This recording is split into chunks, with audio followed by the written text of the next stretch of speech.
Yeah. Roll it up. Turn it up. It's Alabama folk. Jack, Jeff, Trev in the booth. Yeah, you already know. From Tuscaloosa nights to the Saturday lights. Breaking down the tide. Every wrong, every right. Got the insight, fire, and the Bama pride. When the Crimson's on the line, we alone for the ride. Bama voices on the call. We gon' break it all down. Roll it up. From the rumble in the trenches to the kings of the crown.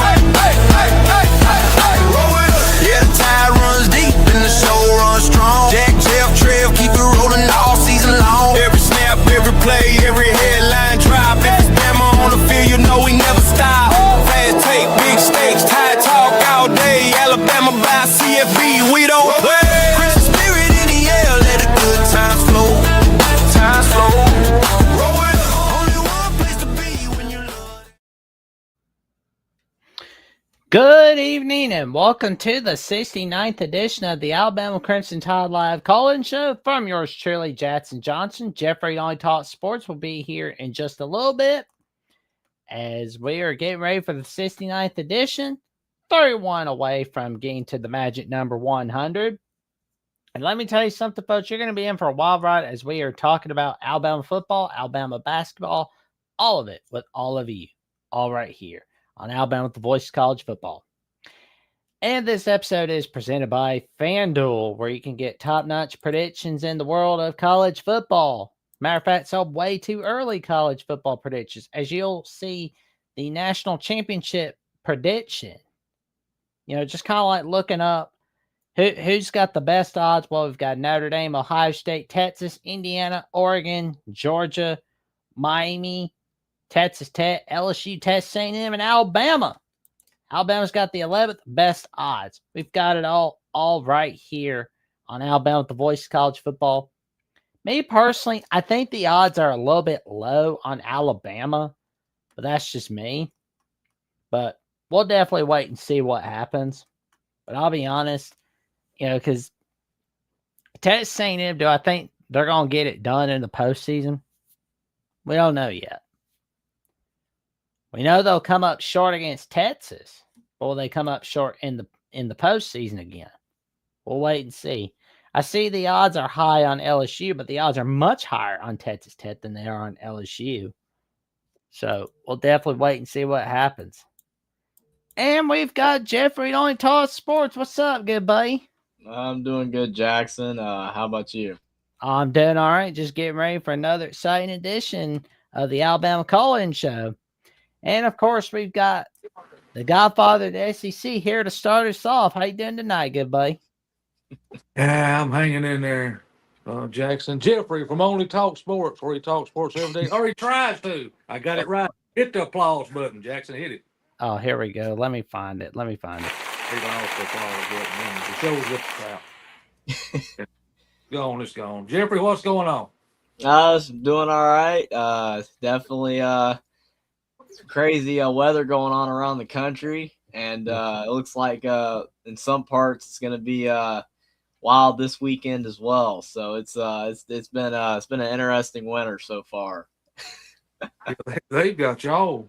I was watching a while ago under a major winter storm. Yeah, it's crazy. I hope not. I don't know. We'll see what's going to happen, I guess. Yeah, a lot of people have lost power too. I mean, in a lot of areas, it's not great. But I mean, I love snow. I think snow's great. But when it turns to ice or when there's too much of it, people can't drive. It's not good at all. Kind of like Alabama's game against Indiana was not good. So hopefully brighter things ahead for Bama and in the weather department. Well, DeBoer, Jackson and I were talking about it in the purple room there before we come on, and DeBoer was at Mobile. He said the team was back in the weight room working out. He couldn't, wait to get back in Tuscaloosa and get things rolling. So I don't know. We'll see maybe what's going to happen. I don't know.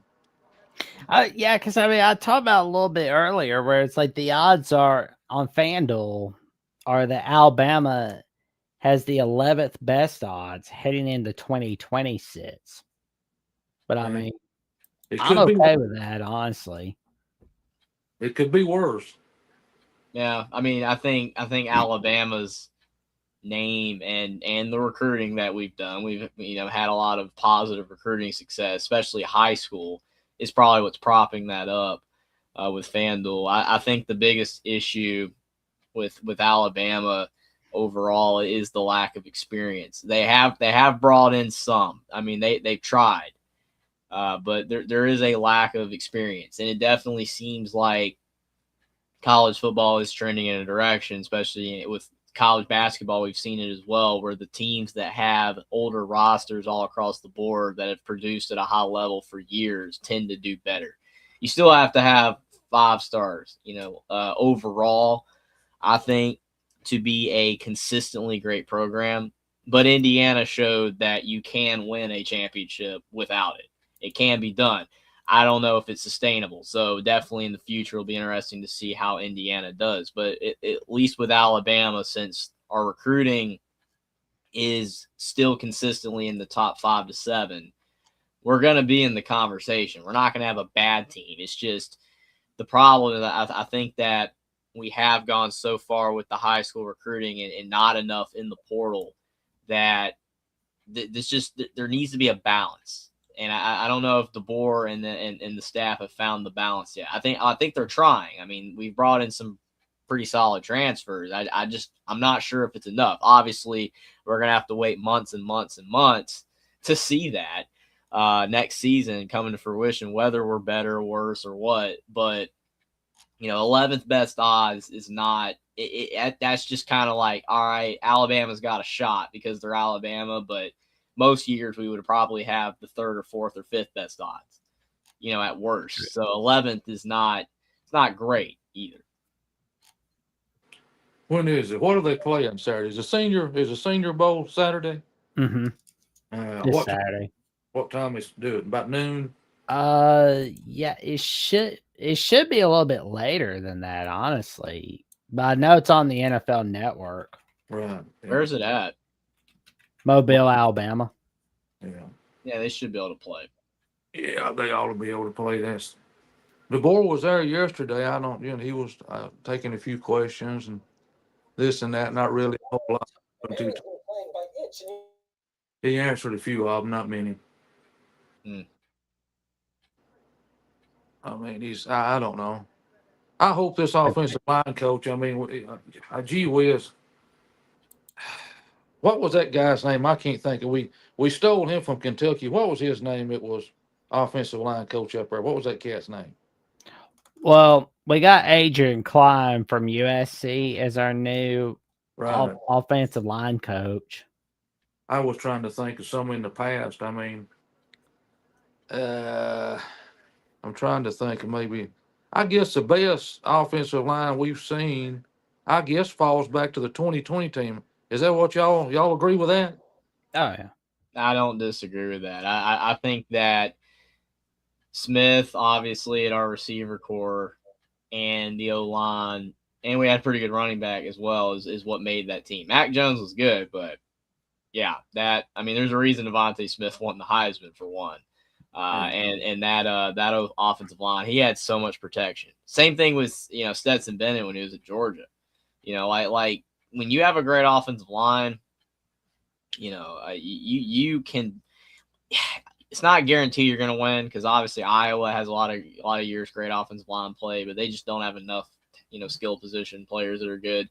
But you can kind of overcome a lack of like major talent at some of the skill positions if your lines of scrimmage are elite. The problem with Alabama is that our lines of scrimmage were not that strong, especially offensive line this past season. I mean, that is like the antithesis of Alabama the last 20 years. We got to get back to that. And they have made a conscious effort to boost the offensive line. Like that's literally where they've recruited the hardest in the portal.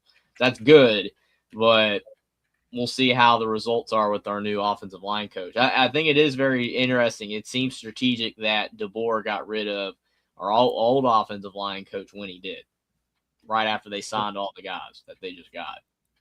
Y'all want to watch speak of the devil, if y'all want to watch the Senior Bowl practice, it's on right now on ESPN too, if you want to look at it. Oh, there we go.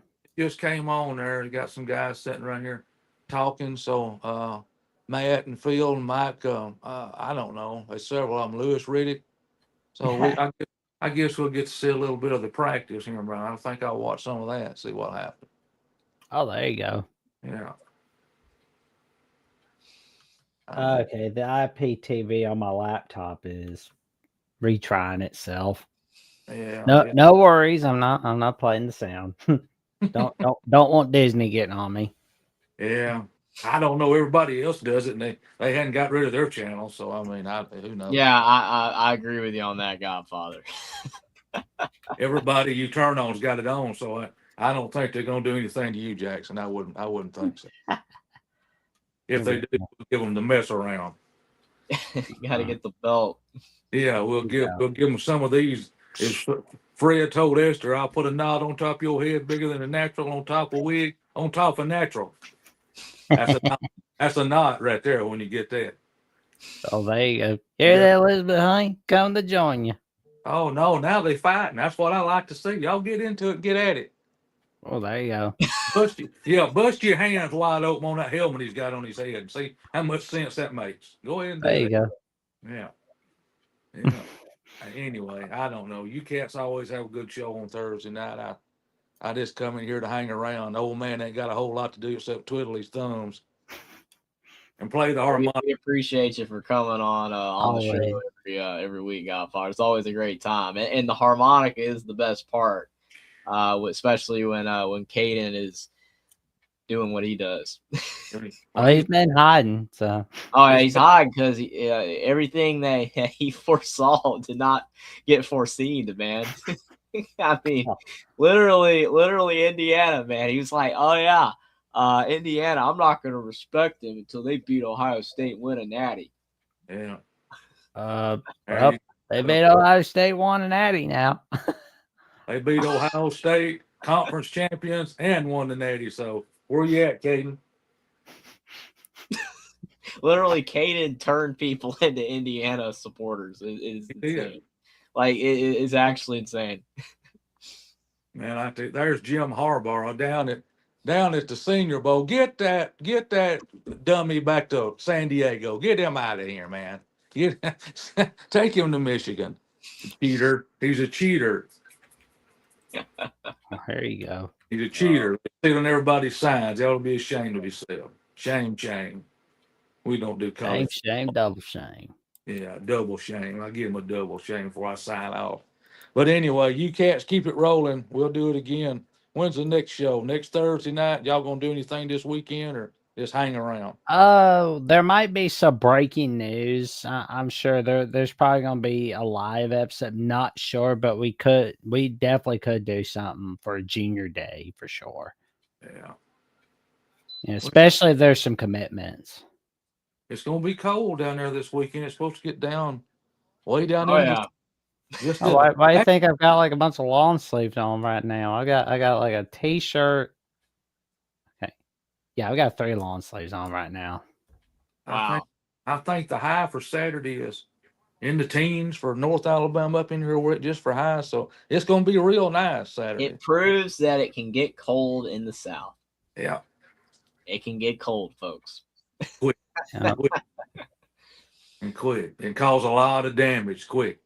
Yeah. Yeah. Sure. I've heard that rock salt gets rid of the ice real fast. So it's like, especially if you're in the air for a little bit, like it helps get rid of some of it. They've got that new chemical that they spraying out. Don't supposed to damage your cars and it's better than salt and all that stuff. Of course, that's their tale. I said on mine, but anyway, it does help the bridges. They do that around here. That's what they worry about mostly is the bridges. So, I mean, that's why we see those signs all year that they do year round: bridge ices before road. it's like 100 degrees outside, and you've got that sign that says bridge ices before road. But it's like the rare time that it does get icy and snowy down here, that sign matters. Oh yeah. Yeah, it's so hot you can't even get your breath, and there's a sign: this bridge may ice. I mean, yeah. Oh, come on, man. Come on. You're in Alabama. It's 110 in the shade. Come on, man. I There mean, you go. you got lizards going underground. It's so hot they can't even stand the heat. They getting out of here. They going out west to the desert. It's so hot here. It's cooler out there. Yeah. I Our don't. humidity down here is rough. Yeah, it's bad. It's terrible. All right, guys, I'll get off here. We'll see if we can do it again next Thursday night. Maybe if we're. I think we're all going to be here. Maybe we'll have some big news, good news. I don't know. You never There's know. always there's always some good news. Always. Hey, I'm ready to see Alabama get beat down to Florida in basketball on Sunday. Yeah. What time's kickoff? 12 noon, isn't it? Yeah, on ABC. Yeah. Big game. Yep. Defending national champs coming over. We can win that game. I mean, very streaky team. Bama basketball streaky. Like some games I'll watch them and they look like a top 5 to 10 team, and then other games they just they're not consistent. Kind of like the football team, but it's a Nate Oates coached Alabama basketball team. They'll have a shot. Wouldn't be surprised at all if they won or lost. Oh yeah. When they get that 3-point shot, when they get in that groove and get it hot, it's hard to beat them. Oh yeah. I mean, they did it the other night. We was watching it. Jackson and I were watching it. It was just they boom, boom, boom, boom, boom, and you're down 20 points before you know it. Yeah, Missouri didn't have a shot in that game. Oh yeah, it was bad. Yeah, it looked bad. But Alabama looked good. I think of what 5 for 6 in the second half and 3 points, 3-point shots, and 2 for 4 in the first half. So they were doing pretty good in 3 points the other night. I mean, Benny Yako coming back. Still, I'd like to saw him a couple of years ago. What was that little forward we had? What was his name? That was good. That Nate Oates sat on the bench. What was that little cat's name? What was his name? I can't think of it. It's taking us a minute. I can't think of it now. If we'd have had Benny Yako back with him and the talent that they Grant had, Nelson. Grant Nelson. That was the white guy. That was the big old white boy. They had him and that other little guy. We might have made a championship run. Sears was good. That's him. That's what I was talking about. Sears was good. See, that's when Benny Yako left for the NBA. And I don't. We lost a lot of guys at the portal too, because we lost Rylan Griffin. He went to Kansas. I don't even know where he's at now. We lost a couple other guys. Diabate transferred. Few guys. That's just the nature of the game, though. I mean, you're gonna get a lot of transfers in, lose a lot of transfers out. You just can't. It doesn't matter like how good of a coach you are. You can't keep your roster anymore. It's not possible. You can win a national championship one year and lose 10 games the next year. It's that's what I'm afraid of in college football. Like you said, can Signetti keep the ball rolling without this? My grandpa used to say without the wheel coming off. We'll see. We'll see how it goes. Yeah, it'll be interesting. I mean, if they win 10 games at least next year or more, then I think that will prove that they can be consistently great. Everyone thought they were going to fall off this year. I mean, that's the thing that's so wild, is that after the season they had before, lost to Ohio State, Notre Dame, everybody was like, well, great season for them, but they still didn't really compete with the big two teams that they played. So people just kind of laughed them off. And then this year is like, oh, they're going to lose like 4 games. I even predicted them to go 9-3. I was trying to be like reasonable. I'm like, okay, 9-3, and then they go 16-0. Next season, it's like if they go 8-4, then people are going to be like, okay, they fell off. Even though 8-4 still for Indiana historically, 8-4 would be great, but it's just the standard has been risen in the eyes of everybody now with Indiana. So they do need to at least probably win 10 games for people to say, hey, they're still really good. But if you look at their schedule, they got some tough games. I mean, they got Ohio State coming to town. They got Michigan on the road. They got Washington on the road. They got Nebraska on the road. They've got USC. I mean, because I know people are going to be like, well, Washington, Michigan, Nebraska aren't that good, but they're on the road, and those venues are really tough. See, Indiana has been very fortunate that a lot of the tough opponents that they've played have been at home. So you think about, like, they played Michigan at home. They've played Washington at home. You go on the road, those places are a lot harder. I mean, Washington is a really tough place to play. Like, Washington wasn't even a great team last year, and they tried to hang with Ohio State. They tried. It's like that environment's really good. So I think because you see Steve in chat, like Indiana's that they've risen so much in people's minds that like, okay, they go to Washington and lose, then like what's going on? What's wrong? Like, oh, Signetti falling apart. I wouldn't say that. It's just I have a hard time seeing them repeating and doing what they did again. It would be tough. I think the schedule is legitimately harder if you realistically look at it. And I think that, you know, there is a chance that some of the players that they've brought in aren't as good as the ones that they don't have anymore. Even though some of the guys like Nick Marsh and Hoover are rated higher than Mendoza and Surratt were, you don't know if they're going to hit as well. You don't know if they're going to have the same amount of success. Yeah, like I said, like you see at Michigan, you see at Nebraska, you see at Washington. Like, I'm not saying those games are insanely hard, but it's just the fact that all three of them are on the road. Makes a difference. Like Alabama playing Auburn at home. How much harder is it for us to beat them when they're in Jordan-Hare? Big difference. Yeah. It's a big difference. I'm sorry, but that's a fact. Like Indiana, if they were playing Nebraska, Michigan, and Washington all at home, those would be way easier games. The fact they're all on the road, it's going to be harder. I'm not really worried about the other games outside of I wasn't worried about USC because USC will get pummeled. USC maybe. I mean, it depends on how good they are, but those are like the 5 games. The rest of them are very winnable. The floor should be 7-5 at the absolute worst because the other 7 games are easy. But those 5 games, I mean, I think 9 to 10 wins is definitely attainable, and if they're really good, they can win 11 or 12 again. For sure. This feels more like an 11-win team because the schedule alone. Like, this looks like an 11-win team. Honestly, like, I mean, they look like a team that's coming back in the playoffs, to be honest. Yeah, it's very well possible. I mean, it just depends, like, how good is Michigan going to be? I mean, that stretch there is not the easiest. At Nebraska, Ohio State, at Michigan. I mean, because the Nebraska game can be trapped.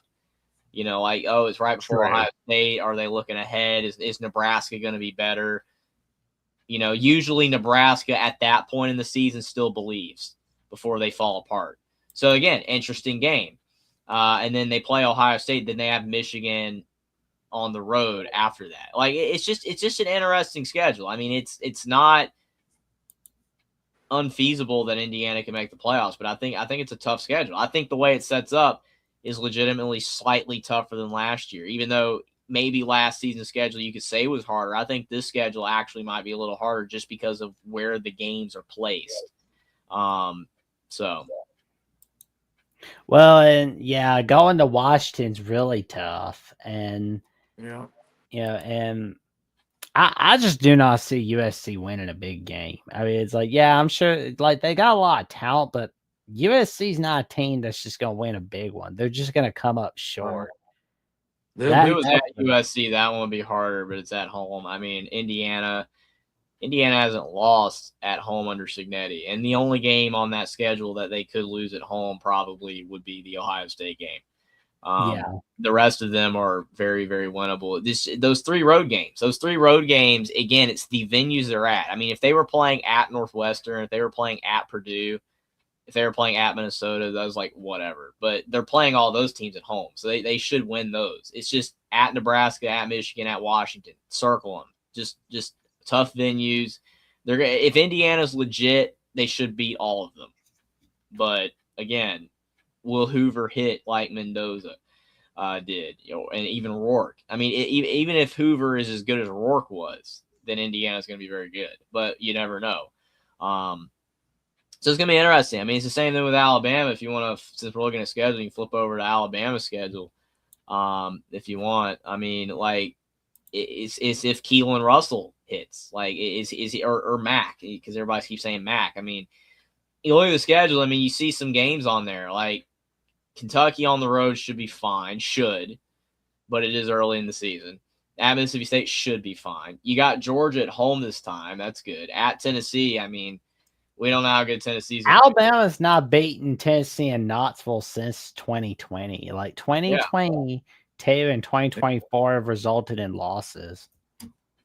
They got A&M at home, which is good. At LSU.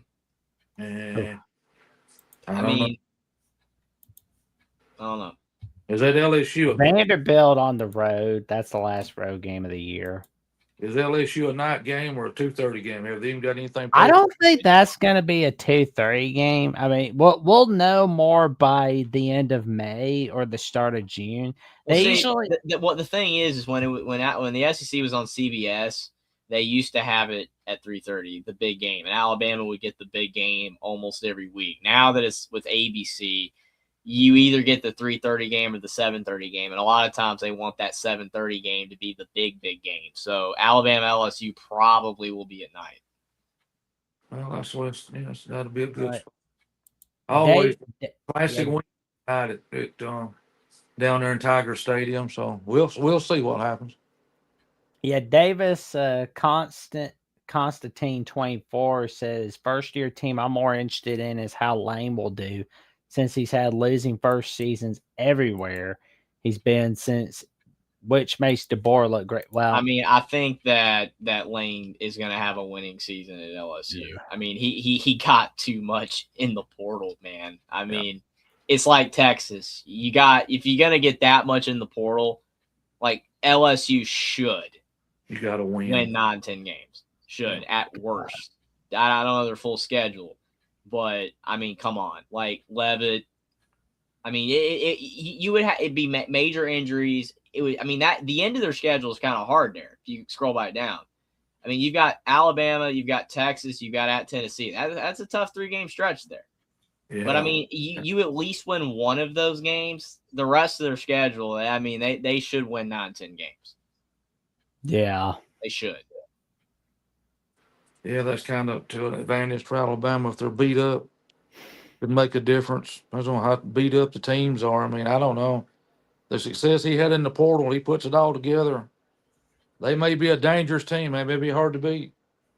Yeah. Well, like Miami. I mean, look what Miami's doing.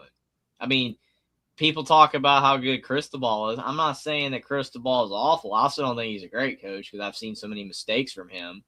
I mean, maybe he has improved, but I mean, they're also just buying a roster, which I know everyone else is, but Miami is at the forefront, like Texas, like LSU. They're at like the top. They're getting these players, you know, that are on the high end of the NIL spectrum. I mean, you think about the Mensa situation. I mean, the Mensa situation is a joke. Like the entire thing of how that was run, how that was handled. Oh, he can't go. He's getting held back like Damon Williams at Washington. Oh no, he's actually going to be able to go to Miami. And I mean, dude was fine at Duke. Like no issues, right? Like Duke's solid. Duke's winning games. They're decent. Won their conference. Nope.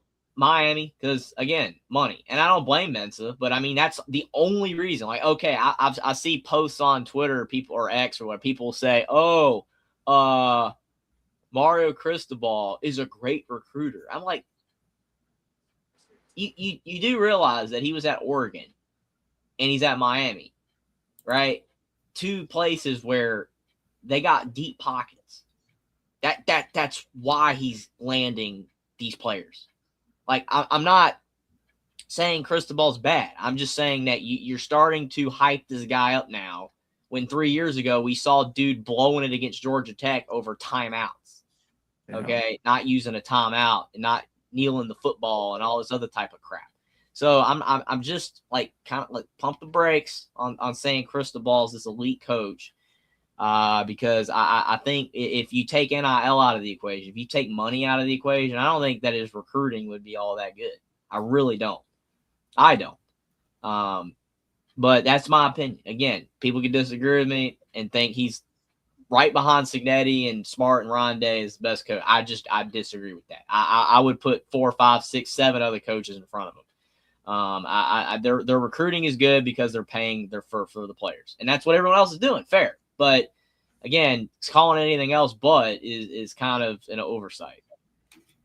Well, and pretty much the lineup's not looking all that good in the ACC for head coaches. Like it's just like good grief. I mean, like Norvell had a great season in 2023, but we've seen what's happened since then, like 2-10, Fall 5-7. Florida State, man. Yeah, The Portal's fall. not really doing anything for Florida State.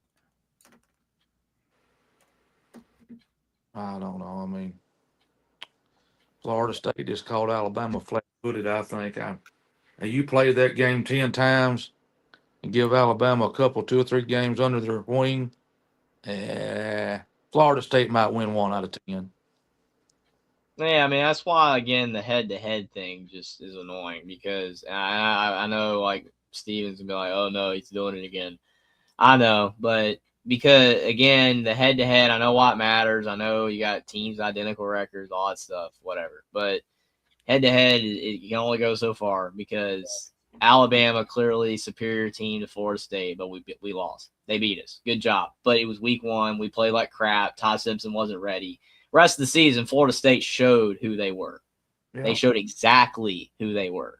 And they were not the team that beat Bama. They were a garbage, non-bowl eligible team. And Alabama was a fringe top 12-ish team. Had their moments. You know, we had our moments, but we weren't elite last year. But still, leagues better than Florida State. And that's why head-to-head only goes so far. And the other thing that only goes so far is, oh, this team beat this team by 30. This team beat this team by 40. Who cares? That is like, I'm serious. Like you're comparing rosters by saying that this team beat this team by 25 and this team beat this team by 33. Who cares? That means literally nothing. Maybe one coach took his starters out sooner. Maybe I don't know. Like it doesn't matter. Maybe one game was at home and one game was on the road. You know, it doesn't matter. Like it's just all of that's superfluous. They're just meaningless statistics that people use to talk about, you know, and try to compare, which is fine. I mean, that's what we do, you know, as football fans, we debate and compare and look at all that stuff. But True. A lot of that stuff is just ridiculous. Like, unless you've got meaningful data to suggest a team is better, sometimes a lot of teams are pretty close to each other. You know, like there's margin usually is a pretty good stat to have at all times. Didn't even Mark Rogers say, Jackson, that like from like teams like 20 to like 45, they're all about the same. Yeah. Even he said that. Like there's not a lot of difference between a 9-3, 8-4-ish team, and even maybe a 7-5 team that did have a tough schedule. Like all of those teams are like very close. They're like Iowa. I keep seeing people say like Iowa was so much better. I don't know. Iowa was just in that log jam of like between the 18th best team and like 35. Somewhere in there was Iowa. They were actually decent this past year, and they had a lot of close games against good teams. But how can we say Iowa was better than X, Y, and Z team from other conferences? And people are like, well, Iowa beat Vandy. Well, I mean, that was a good win, but yeah, I don't know. I mean, I'm just saying that like comparing all these teams in that middle like tier of like 9-3, 8-4, like saying that like Indiana's win over Illinois is less impressive than Alabama's win over Missouri when both Missouri and Illinois were 8-4. It's like, what are we doing? Because I mean, we had this discussion right here on this channel probably about 3 weeks ago. You remember about a month ago about how tough Alabama's schedule was versus Indiana's, and I'm like, you do realize the schedules actually weren't that far apart in difficulty. We're propping up wins over Tennessee and Missouri on our end. That really were those wins good? I mean, was Tennessee and Missouri that good? Whereas Indiana beats Iowa and Illinois, oh, those teams are trash. Okay. I don't know. Like, winning like, at Iowa at Kennett Stadium is usually a pretty good win, especially you can get out of there unscathed. Like, I'm not trying to destroy Darrell's argument about the SEC being better, because I think that the SEC from 2005 to 2022 was definitively better. Like, definitively. It wasn't even close. Now it's close. NIL has changed the game. I think the Big Ten is a lot more competitive with the SEC. I still think from top to bottom the SEC is better, but at the top the Big Ten's been better the last 3 seasons. Oh, yeah. I just think that we're getting to the point though where an 8-4 SEC team and an 8-4 Big Ten team is not that far apart, and comparing them is pretty much useless, almost. I mean, because again, I don't see a lot of difference between Tennessee, Missouri, Illinois, and Iowa. I don't. They were all 8-4. I don't see a difference. I feel like if Missouri had to go to Kennett Stadium, they would have lost by a couple touchdowns. I think Missouri, when they were healthy, might have been better than all those teams. I think they early on they were actually solid, but then they got all those injuries and their quarterbacks. They were down to a walk-on at the end of the year. I mean, everybody's like, "Oh my gosh, Virginia beat Missouri," and I'm like, "Yeah, because Missouri in the bowl game was dead." But still, Tennessee wasn't good. They sucked. And Illinois had some rough games. Like, Illinois was not great. Like, the only win they had was that USC game. That was like it. The rest of they weren't that. At least Iowa was competitive. The reason everybody gives Iowa credit was because they barely lost to Indiana. They barely lost to Oregon. They barely lost to USC. But still, like, all of those teams to me are very similar. And trying to prop up Bama for beating Missouri and Tennessee while not giving Indiana any credit for beating Illinois and Iowa, to me, that's where I'm just like, the Big Ten it's not this big gap anymore, guys. Like, if the SEC is better, it's like we're getting, it's very close. There's not a big difference. Actually, Austin, I've always like told a lot of people like that Iowa, when you go to Iowa, especially if you're a top 10, top 15 team, it's usually a pretty scary place. And Indiana and Oregon pretty much proved that this season. Well, there's two differences on the change of heart per se. It's not a massive change of heart. Iowa still went 8-4. The difference, though, is perceptionally. What were the two things Iowa did this past season that were different than all those other years that they went 8-4, 9-3 in the Big Ten West? Number one, they were better on offense. Mm-hmm. They actually were better on offense. Gronowski, they could throw the football. That's amazing. They actually could throw the football. It was kind of like Nate Stanley era, but maybe even slightly better. Oh, that's adorable. So literally, that's number one. Hey, what's her name? Second thing about Iowa, besides the fact that they were literally, again, better on offense, was that they were competitive against good competition. How many years in the past have we seen Iowa lose by 50? Against Ohio State, against Michigan? They were competitive against Oregon, competitive against Indiana, teams that went all the way to the end. So that is why Iowa, even though they went 8-4, people were like, yeah, this Iowa team is better. And again, that's why your record is not what you say. Your Iowa went 9-3, 10-2 in the Big Ten West some years, and I thought they were trash, complete trash.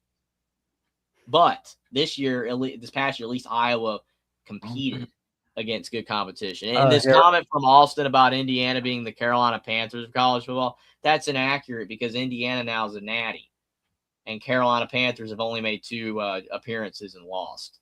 So I don't agree with that. Now, I do agree with the fact that both of them lose a lot, and then they've had some success now, but Indiana at least has a championship. Well, before we get to these next comments, let's look at the dog for a moment, who's really the star of the show. Yeah, what's the dog's name, Godfather? That's Lucky. He's a full-blood Pekingese. That's my aunt's dog. Oh, nice. Guess how? Take a guess. How old is he? Looks like he's 5 years old. 17. 17. I was gonna say like 8. He'll be 18 his next birthday. Wow. Oh, there you go. Yeah. Doing really good in dog years. Doing really good. Oh, there we go. Hello to everybody. I'm gonna go put you down now. He's wanting down. I'll be back in a minute. All right. That's a cute dog, man. Oh, there you go. The dog is the star of the show tonight, ladies and gentlemen. Star of the show, especially for the off season. Oh man. But yeah, I will say though, it does feel like the Big Ten is better than the SEC right now, especially when you got 3 national champions in the last 3 seasons.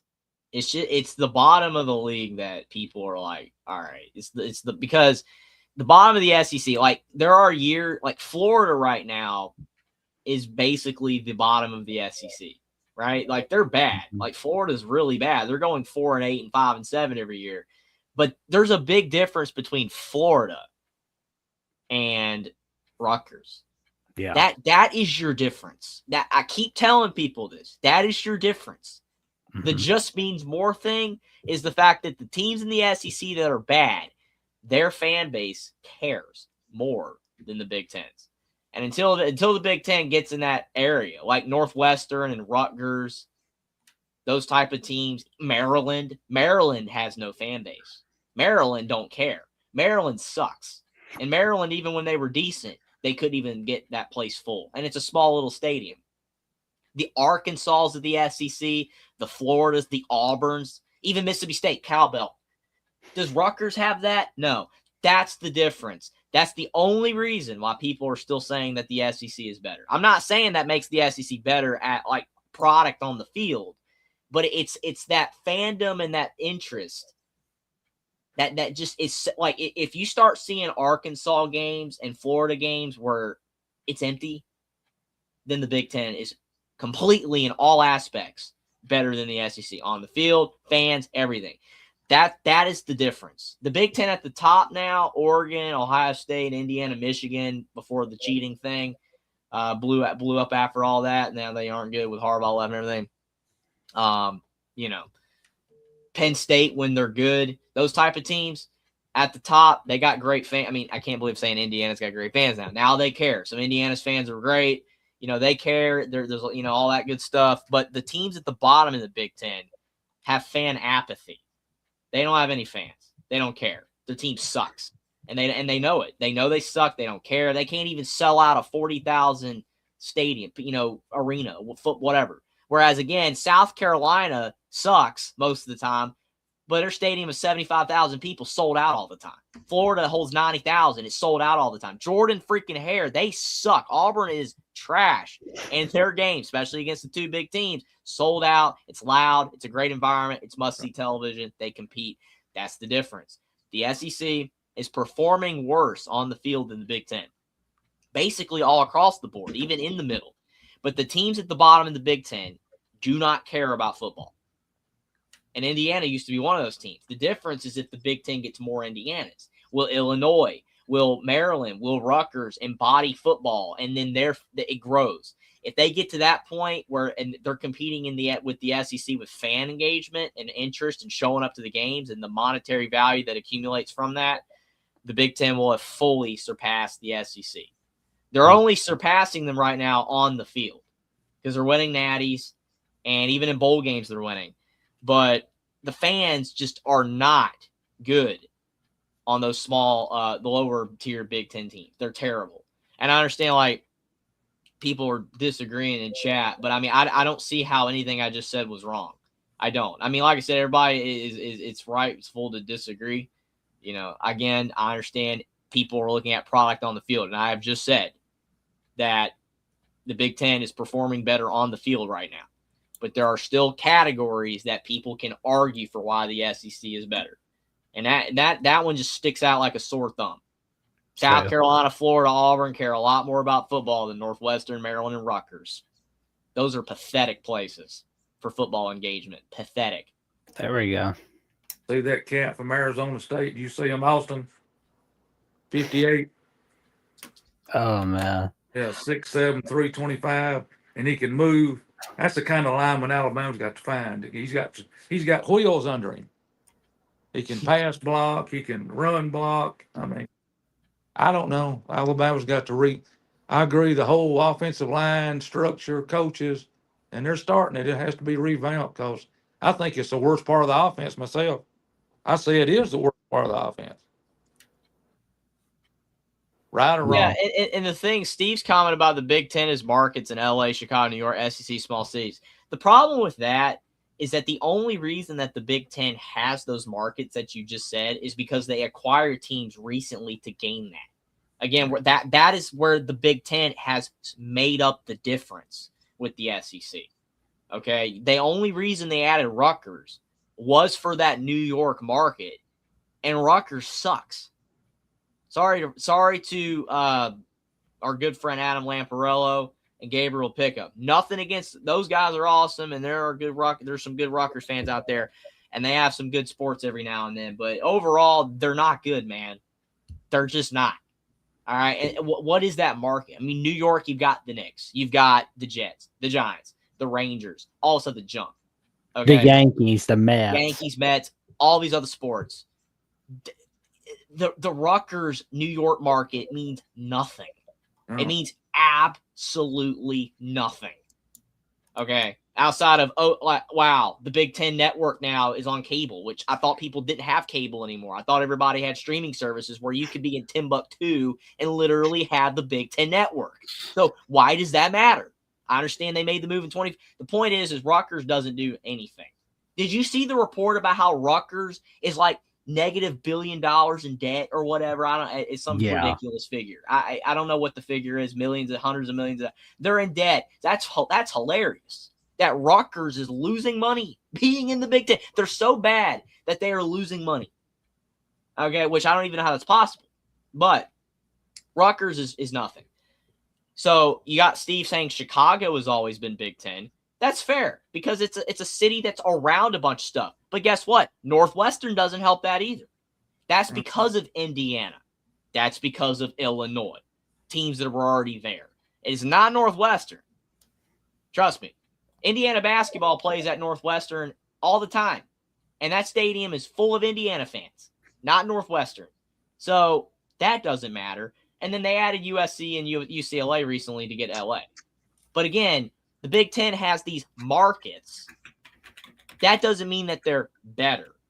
Why are they better? We're talking about because the Big Ten on the field is playing better. And the money that is being brought in through these donors and the Big Ten media deal and all this other stuff is why they're improving. But you're listing markets that have no relevancy outside the fact that a team in the conference plays in that region. And the only one that matters at all is USC with LA. And even then, they're competing for a bunch of stuff. But Northwestern doesn't help with Chicago. Chicago was already there, like you said, with Indiana, Illinois, Purdue, whatever. And Rutgers in New York is the biggest joke on the planet that people even still use that as an argument for why Rutgers should be in the Big Ten. I feel like Rutgers should be. If that were me, I would trade Rutgers over to the ACC, and in return, I would get Pittsburgh. Yeah. This way, you give Pittsburgh Penn State on rivalry week every year, and you can put that sucker on rivalry on Black Friday on NBC Friday night.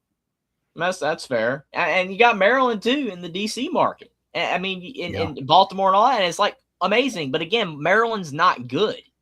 So until these programs get good, it doesn't matter. They're just irrelevant teams. Like the SEC has college towns, something that the original Big Ten had with Bloomington, Indiana, West Lafayette, Indiana with Purdue, Champaign-Urbana with Illinois, smaller towns, right? Columbus used to be a lot smaller than it is today. It was not always the big city that it is today. So the Big Ten used to kind of be Happy Valley with Penn State is very small town, right? So the Big Ten used to be more like the SEC where there were college towns like Oxford, Mississippi, and Starkville, Mississippi, and Tuscaloosa, and Auburn, Alabama. Knoxville's grown, but Knoxville used to be a lot smaller. These type of towns. Athens is not huge. It's gotten bigger, but Athens is not huge. It's near Atlanta for Georgia. But that's my point, though. Like the Big Ten used to be more like the SEC in that regard. It's just that the expansion teams that they've added have added in all these imaginary markets that people like throwing around. That doesn't matter. What matters is that Michigan's got a big donor helping them out. Indiana's got Cuban that everybody throws around. That's making the difference. The Big Ten, these schools got the donors, and they're using the money, and it's working out great. The SEC doesn't have that as much outside of Texas and LSU that are spending everything. I mean, LSU, got the whole entire state involved. It's like that. That's the difference here. The SEC has got to find a way to compete on that level with recruiting again. And they got to find a way to be able to, if they're not going to be able to compete with recruiting, make up the difference and be able to compete again with the Big Ten. Because if not, they're going to keep falling behind. the Big Ten, what they need to do with all this engagement and how good their conference supposedly is right now, and it's good because they're winning championships. They got to make Rutgers, Maryland, and Northwestern better. That's what they got to do, because if not, people are never going to take the entire Big Ten seriously if those bottom dweller teams suck so bad. And it's not just that they're losing, it's the fact that their fans don't care, they make no money, and they're in major debt like Rutgers. That is your problem. That's your problem. Big Ten's got to get better as a whole. The bottom of the league is sad. It is a sad state of affairs for the bottom of the Big Ten. Well, Godfather, what's on your mind tonight, good buddy? You can just catch me at Walmart and Family Dollar if you get a chance. Will do, man. We'll be seeing you soon. Thank you as always for tuning in, man. All right, y'all be safe. We'll catch y'all again next Thursday night. Be safe in all this bad weather, Jeffrey. Appreciate it, Godfather. Hopefully you stay safe as well. You have a great night. Stay warm like Jackson always says. There we go. And we've got a lot of people tuning in, and, come on in, give us a call, all right here on the 69th edition of the Alabama Call-In Show. The call-in link is in the chat, all right here. Okay. But, yeah, I was going to say, next week's going to be fun, especially with Super Bowl 60, the 60th edition on NBC. That'll be fun. And we've got a lot of our Bama guys. I'm excited about Junior Day coming up, but Jeffrey, you got some magic coming up, as a matter of fact, on Only Talk Sports. What have you got going on this week, good buddy? Well, definitely going to be live again with Will, I'm sure, next week sometime. We've been doing a show every week, basically all football season. So hopefully we can do another show next week, barring weather and all this other crazy stuff going on. So hopefully we'll be good in that department. But we did make our Super Bowl prediction last week, so definitely hopefully you want to check that out if you care about Super Bowl. You don't have to watch. We know some people don't want to watch halftime show or whatever.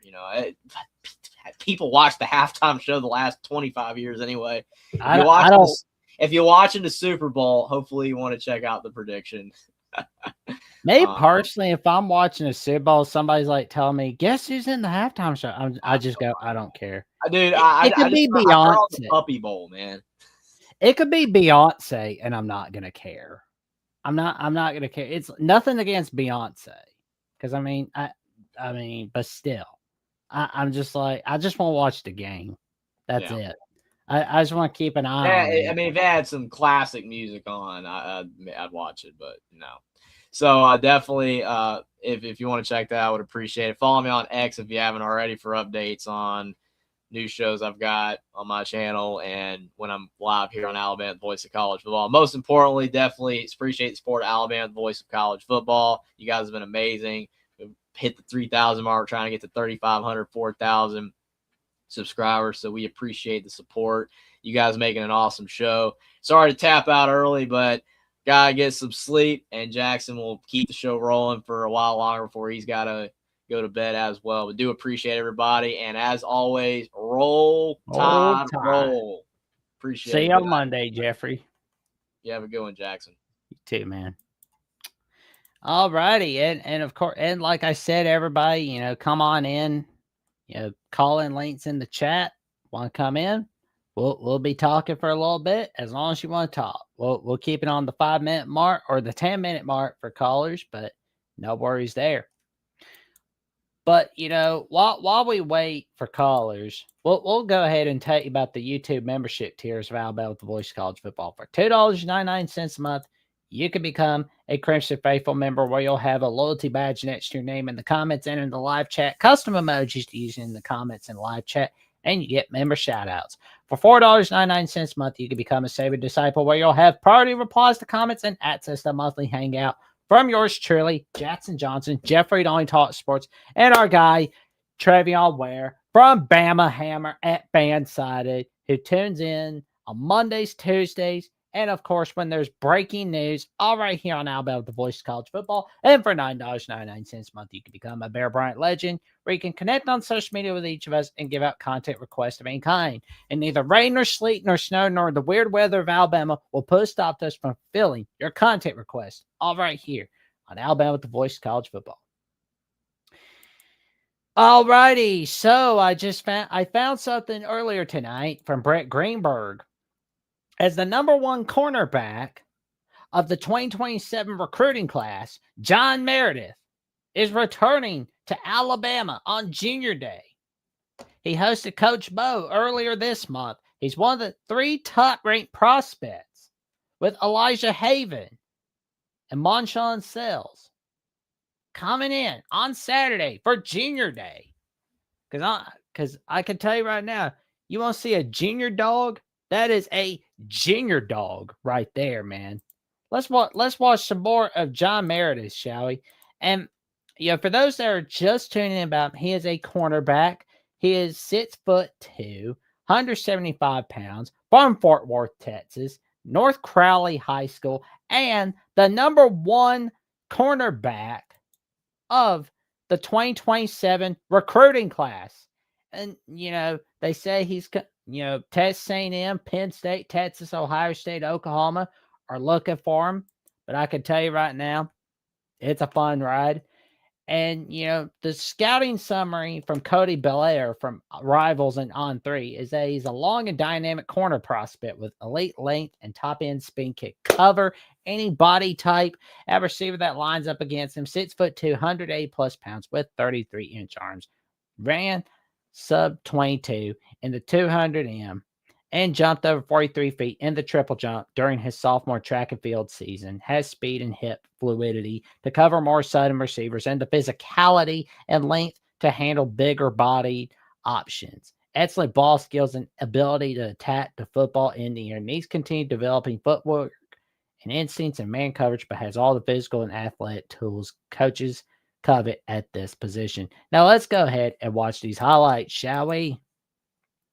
Here we go. He's watching his man. Oh, he just knocks it down. It's like Chris Bartman says, what do you do, Tom? What do you do? Tom goes, knock it down, knock it down. Then he's watching his man again. He's keeping him on coverage. He knows what's, and he's returning it for a pick 6. Something, yeah, one man. Oh, man, they didn't show the rest of pick 6. Oh, man, I wanted to see that. Oh, well. And he just gets him down. He knows how to get his man. Chat, how are you feeling about John Meredith? Are you hoping that he'll come to Alabama? Me personally, I hope he can come to Alabama. I think he would be great over there. Oh, there you go. He's making his tackles. There you go.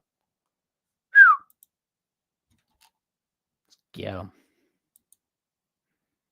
Oh, there you go. No touchdown. No touchdown. No, sir. No touchdown on my watch.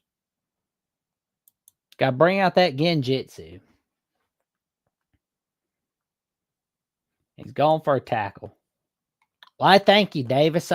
We appreciate it, man. We do our best to make sure we keep an eye on each of the players for the recruiting trail for 2027, 2028. Pretty much everybody in the future recruiting trails. We will make sure to get some recruits here on some shows for either for some shows or pre-recorded or live interviews. We'll have it figured out with all of y'all, but we will put it in the, we're going to put it in the post on the channel. Just ask y'all what y'all think, what y'all think works best, and whatever y'all want, we will go with that. That is for sure. There he is again, making that magic. And he's watching his man. He's like, okay, I'm not watching my receiver, it looks like, right? Oh, he's watching the run back. Boom. He's just knocking him down. Another genjutsu by him. I'm not messing with him. I don't know about y'all, but I do not want to mess with John Mitchell. He's not a guy I want to be dealing with. No, sir. The 6th best player for the 2027 recruiting class. The 6th best player. Holy Toledo.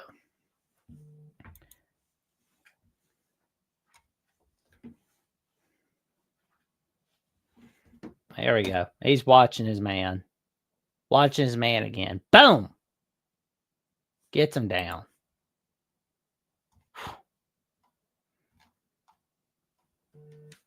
There he is again. Oh man. And that's what you're gonna see from John Mitchell. And let's go ahead and take a look from what 247 guys say. No, I clicked on the wrong link, didn't I? There we go. There we go. Beautifully done. He's warm on all these schools. Now Andrew Ivins at 247 says he reminds us all of Devin Sanchez from Ohio State. That's good right there. That's good. I mean, you want somebody like that. Yeah, that's a win right there. And I'm going to go ahead and pull up his stats if I can find it, because I'm sure it's there. Let's see. Well, he's pretty good. I mean, he's one of the best. But I can tell you, it's just going to be interesting to see what happens. I'm loving what John Meredith will bring for 2027 and beyond. If Alabama can get him, I think there's a pretty good chance Alabama gets him, because, I mean, he's coming over to Junior Day on Saturday.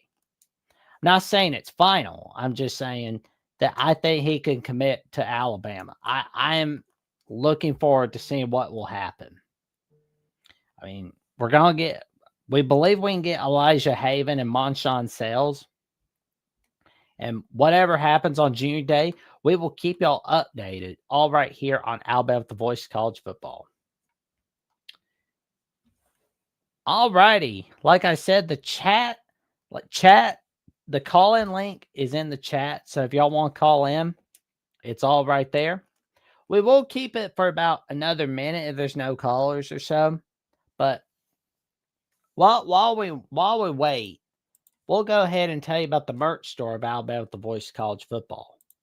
Here we go. Especially with Valentine's Day coming up, and especially with Easter coming up on April 5th. We've got the trucker hats, the dad hats, the t-shirts, the heavyweight t-shirt, the sweatshirts, the polos, the tumbler cups, the game day mug, and the can cooler. We've got it all right here on Alabama with the Voice of College Football. And if you want any other merch that you don't see, but would like to see on the merch stores, email voiceofcollegefootball@gmail.com, and they'll definitely see to it that they can definitely meet your needs. That I can personally guarantee. Yeah, EJ Crowell is definitely really good. God, I'm looking forward to him. I'm looking forward to seeing what he'll bring for 2026. And we've got a $4.99 super sticker from Godfather of the SEC. We will thank you so much for the $4.99 super sticker. We thank you so much for that. And, for those that are tuning in to each of the shows, all right here on Alabama with the Voice of College Football, if you want to put in a super chat, we're more than happy about y'all putting in a super chat, and especially if you want your question or your comment read, there's a good chance you'll have it read by having it in a super chat.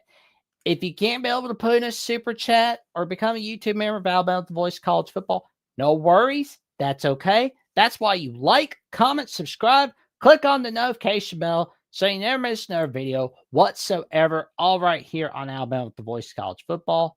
And we got another super sticker. It's a $2.99 super sticker. How nice. I love that. That's so nice. I love it. Love it very much. It's pretty cool. Oh man. Got the bird. Oh, there we go. The mic drop bird. There we go. Oh man, I love it. Well, thank you so much for the super stickers, good buddy. We appreciate the support. Godfather of the USC. Godfather of the SEC. Why did I say USC? Blah. Swear it's loading. Godfather of the SEC, man, is one of the best, man. Like, he is one of the best supporters you can have. Like, he's a very good friend to have, and he's definitely someone you can rely on. He is somebody you can definitely talk to. I can tell you that right now. And he's always coming in, calling in on the Alabama College show Thursday nights. Like, we always appreciate him so much. We appreciate very much, good buddy. We thank you so much. But in a little bit, I'll go ahead and tune out. So, gonna get ready for another day. But I will say, tune in to Alabama Crimson Tide Live Mondays at 6 p.m. Central Time with Travion Ware, Jeffrey Nine Talk Sports, and myself, all right here on Alabama The Voice of College Football. You can also tune in to the Alabama Primetime Live Show Tuesdays at 6 p.m. Central, 7 p.m. Eastern Time, and the Alabama College Show 9 p.m. Central, 10 p.m. Eastern Time as we take your calls on the Crimson Tide. And, we'll go live anytime there's breaking news, especially when Alabama gets their new tight end coach. And once Alabama does get their new tight end coach, we will definitely do a video on that all right there. All righty, so we'll go ahead and get another video in. We'll go ahead and tell you a little bit about the magic that Anthony Sweeney is bringing. He's down to 12 schools. 12 schools, ladies and gentlemen. Another edge. Third best edge for the 2027 recruiting class. And he's got 12 schools he's choosing from. Tennessee, South Carolina, Georgia, Oregon, Alabama, Auburn, Ole Miss, Texas A&M, LSU, Miami, Maryland, and Texas Tech. I can tell you, those are pretty good choices to have. I would not want to be messing with old Sweeney. And you'll definitely see on these highlights in just a little bit when he's going up against Concordia Preparatory High School. So before we go ahead and do that, let's go ahead and find the Anthony Sweeney. Here we go. There he is. So he is 6'4", 230 pounds, from Our Lady of Good Counsel High School, Olney, Maryland. He's cool on all these schools. There we go. And Andrew Ivins evaluated him on December 11th, 2025. He's a long-levered edge defender with some natural twitch that could dip and build speed as he turns the corner. On the lighter side now, but he was a projectable frame. With his 35-inch arm, should eventually be able to carry 225 pounds or so. Tends to win with effort and energy as he crosses tackles, cycles his way into rush paths.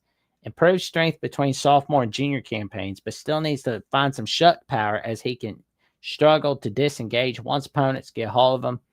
Active in pursuit, and will look to clean up the trash while patrolling the cleat line. Play some run back and wide receiver early in his prep corner. Ooh, that's good. Which speaks to the caliber of athlete he is.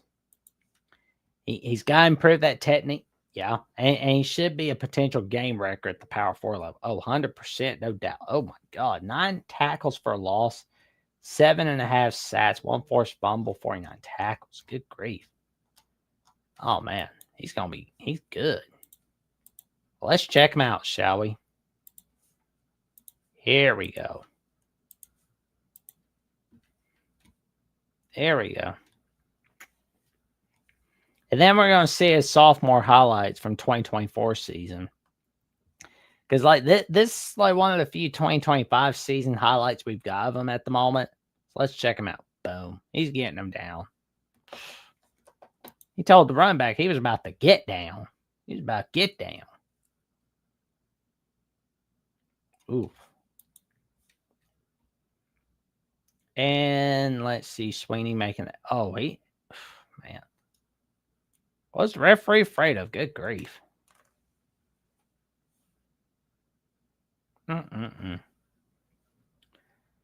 Sweeney bringing that magic. Boom. He's getting them down.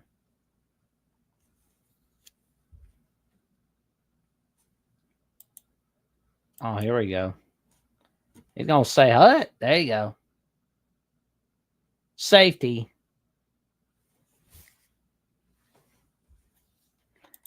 Now let's see the sophomore highlights.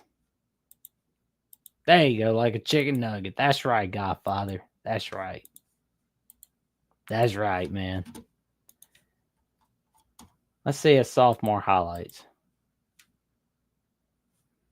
Bringing out that genjutsu. Oh, he's forcing fumbles. Boom.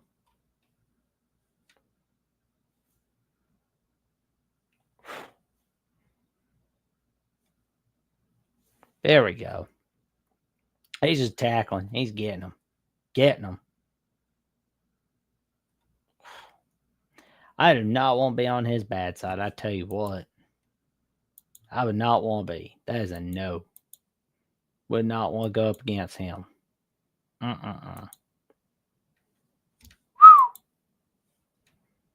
Bringing out that genjutsu. Boom.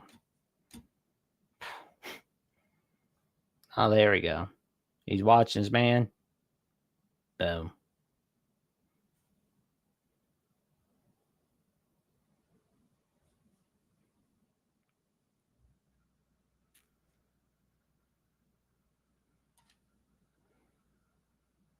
Interception. No, incomplete, but that's okay. Putting pressure on Corbat's awesome. Sack. He's stuffing them down. He's treating them like a Thanksgiving turkey. Oh, there you go. There he is again. Boom. Watching his man.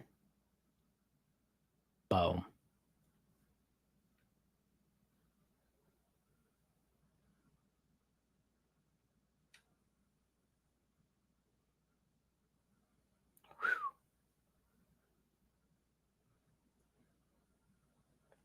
Gets him down. Getting him down. He's knocking him down. Oh, well, let's see what he's bringing. Don't mind if we do. Boom. Corbat was scared.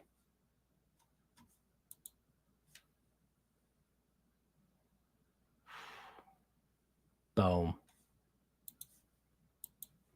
These are the highlights of Anthony Sweeney and the recruiting update of him all right here. And I can tell you it's going to be awesome seeing what he's bringing. But guess who else Alabama's looking at? Another edge. Frederick Ards. Down to 5 schools. Down to Alabama, Florida, Florida State, South Carolina, and Texas A&M. Now let's go ahead and see some highlights of him. But first, let's see what he's got. Oh, here we go. He's close to being a 5-star. 6'5" from Orlando, Florida. Jones High School, 225 pounds. He's good. Cannot wait to see him.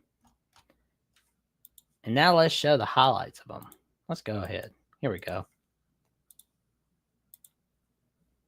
There we go. There we go. No, he's watching his man. Putting time. There we go. Oh, man, he knocked his helmet off. Knocked it clean off.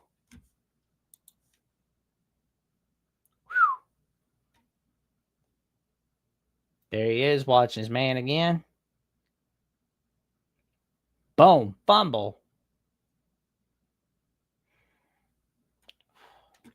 He's watching his man again. Boom. Just knocks him down. Boom. Forcing fumbles. There you go. Forcing turnovers. Love it. Love it.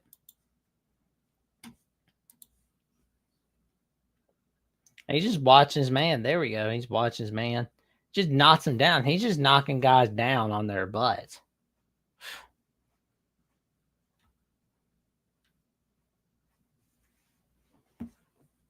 Another sack. There we go. Ooh.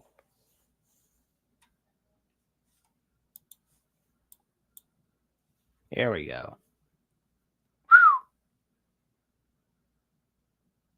Not chat. How do you feel about Frederick Ards? If you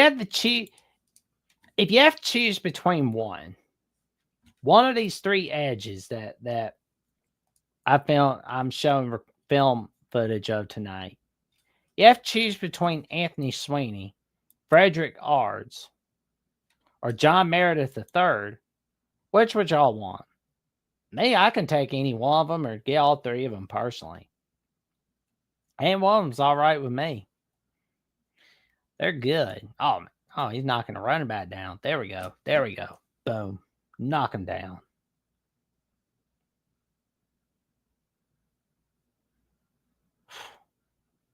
Boom.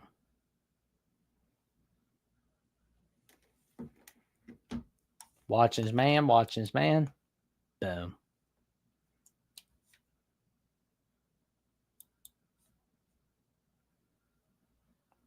Watching him again. Oh!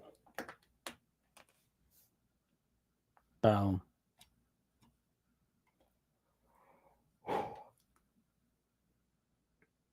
Boom. He gonna get him. Boom.